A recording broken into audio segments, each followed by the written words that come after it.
मच्छीमार किंवा आता मी स्वतः कॉलेजमध्ये जाताना बांद्रा ते आपली तेव्हा व्हीटी म्हणायचे, आता छत्रपती शिवाजी टर्मिनस हार्बरने यायचो आणि मग तेव्हा माझ्या कोळी माता भगिनी यायचा, मच्छी का पाणी, मच्छी का पाणी. नुसतं मच्छी का पाणी म्हटल्यावरती लोक इथे तिथे पळायचे, का मच्छी पाहिजे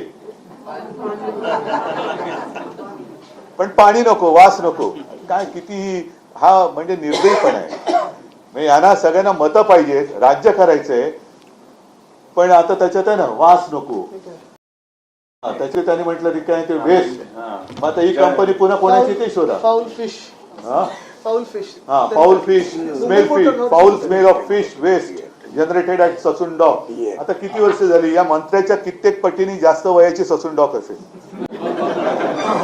बरोबर आहे. आतापर्यंत कोणाला वास नाही आला. आणि कोळी लोकांचं मला एक कळतं की अडचण काय आहे की तुमच्याकडे कोणताही सातबाराचा उतारा नाही.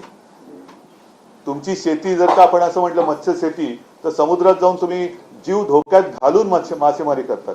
कारण मला आठवत आहे मी मुख्यमंत्री असताना निसर्ग वादळ आलं, त्योक्ते वादळ आलं आणि अक्षरशः काही वेळेला घाम फुटायचा. कारण मी कलेक्टरना जेव्हा चौकशी करायचो ते म्हणाले, साहेब अजून एवढे म्हणजे एकूण एवढे मच्छीमार समुद्रात गेलेले, एवढे परत आले, अजून एवढे बाकी आहेत, अजून त्यांना संपर्क होत नाही. मग कुठे तुम्ही जाता, काय करता, गेले तर किती दिवस राहता, कसे राहता, आणि इकडे आल्यानंतर जर का तुम्हाला अपमानास्पद राहावं लागत असेल आणि तुम्हाला हुसकावण्याची भाषा जर का कोण करत असेल, तर तो अन्याय तोडून मोडून टाकल्याशिवाय शिवसेना स्वस्थ बसणार नाही. हे मी तुम्हाला फक्त एकजूट मजबूत ठेवा, त्याच्यामध्ये कोणाला काड्या घालण्याची संधी देऊ नका. आपलं जे काय आहे ना मच्छी का पाणी, आणि आपलं मराठी माणसाचं पाणी हे त्याला बरोबर पाजायचं, त्याला बरोबर पाजायचं. बाकी काय काळजी करू नका. आणि आता कोळी महिला म्हटल्यानंतर काही वेगळं सांगण्याची गरज आहे. एकदा का कसं चिडलं की काय करता तुम्ही, घाबरता कशाला तुम्ही, मग अजिबात काळजी करू नका.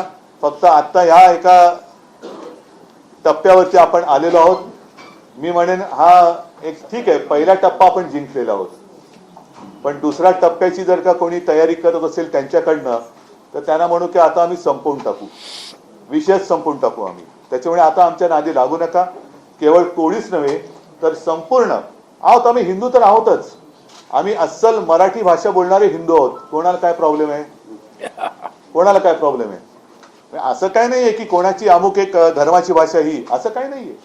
आम्ही अस्सल मराठी बोलतो, पण आम्ही हिंदू आहोत. मग तसेच सगळेजण आम्ही एकत्र इकडे आलेलो आहोत, गुण्या गोविंदाने नांदतो आहोत. त्या गुण्या गोविंदामध्ये म्हणजे आम्हाला तुमच्यापेक्षा जास्त खाऱ्या पाण्याची सवय आहे. खाऱ्या पाण्याची सवय आम्हाला जास्त आहे, कारण माझा पण जन्म मुंबईतलाच आहे. तर आमच्या सुखात मीठ कालवण्याचा प्रयत्न करू नका, आम्ही मिठागरे निर्माण करणे दोषी. असेच एकजुटीने राहा. कृष्णा, खरंच तुला पण धन्यवाद देतो, जागृतपणाने काम करतोय. संतोष, तुम्ही पण आपली शिवसेनेची ताकद मागे उभी करताय. सगळ्याच महिला काय पुरुष काय, म्हणजे अरविंद आहे, सचिन भाऊ, अशोकराव, सगळे आम्ही सगळे सोबत आहोत. आदित्य पण आहेच. तर कुठेही डगमगायचं कारण नाही.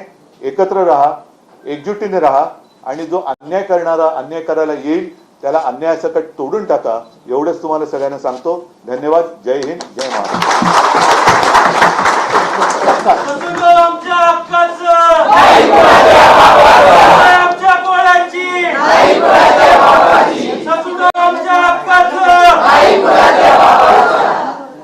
रामकृष्ण हरी. हिंदू हृदय सम्राट बाळासाहेब ठाकरेंना वंदन करतो.